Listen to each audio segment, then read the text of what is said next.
సిద్దిపేట జిల్లా గజ్వేల్ ప్రజ్ఞాపూర్ 3వ వార్డులో సోమవారం Gajwel market chairman Narender Reddy, vice chairman Sardar Khan, municipal మాజీ చైర్మన్ భాస్కర్, కాంగ్రెస్ శ్రేణులతో కలిసి సీసీ రోడ్డు నిర్మాణానికి భూమి పూజ చేశారు. ఈ సందర్భంగా వారు మాట్లాడుతూ ప్రజా సంక్షేమ పాలన కాంగ్రెస్ పార్టీకే సాధ్యమని, ముఖ్యమంత్రి రేవంత్ రెడ్డి నాయకత్వంలో రాష్ట్రం అభివృద్ధి సాధిస్తుందని, గజ్వేల్ మాజీ ఎమ్మెల్యే నర్సారెడ్డి సారథ్యంలో గజ్వేల్ నియోజకవర్గంలో అభివృద్ధి పనులు శరవేగంగా కొనసాగుతున్నాయన్నారు. గత ప్రభుత్వం మాటలకే పరిమితమైందని, ఎన్నికల్లో ఇచ్చిన హామీలు దశల వారీగా నెరవేర్చడంతో ప్రజల్లో కాంగ్రెస్ పార్టీకి ఆదరణ పెరుగుతోందన్నారు. రాబోయే స్థానిక సంస్థల ఎన్నికల్లో కాంగ్రెస్ పార్టీ విజయం ఖాయమని ధీమా వ్యక్తం చేశారు. ఈ కార్యక్రమంలో కాంగ్రెస్ పార్టీ పట్టణ అధ్యక్షులు మోహన్న గారి రాజు, ప్రధాన కార్యదర్శి నక్కా రాములుగౌడ్, నాయకులు సమీర్, గాడిపల్లి శ్రీనివాస్, భద్రయ్య, గుంటుకు శ్రీనివాస్, ఊడెం శ్రీనివాస్ రెడ్డి, షరీఫ్, సత్యం, గుండు లక్ష్మణ్, కన్నా యాదవ్, కూరగాయల రాంబాబు, చిట్కుల శివారెడ్డి, నాగరాజు నేత, సురేష్ శివులు, దయ్యాల యాదగిరి, అరుణ్, శ్రవణ్, డప్పు గణేష్ తదితరులు పాల్గొన్నారు.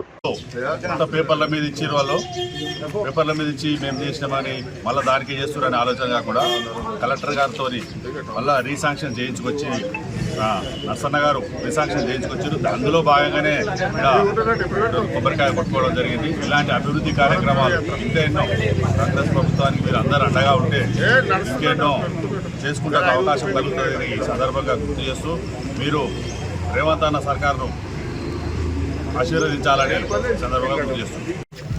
ఈరోజు గజ్వేల్ ప్రజ్ఞాపూర్ 3వ వార్డులో సీసీ రోడ్డు ప్రారంభించడానికి చేసినటువంటి మార్కెట్ కమిటీ చైర్మన్ నరేందర్ గారికి, వైస్ చైర్మన్ సర్దార్ ఖాన్ గారికి మరియు ఈ వార్డు కాంగ్రెస్ నాయకులందరికీ నమస్కారం తెలియజేస్తూ, ఈరోజు గజ్వేల్లో ఒక సమస్యలపై పోరాడే వ్యక్తి ఒక నర్సారెడ్డి గారు.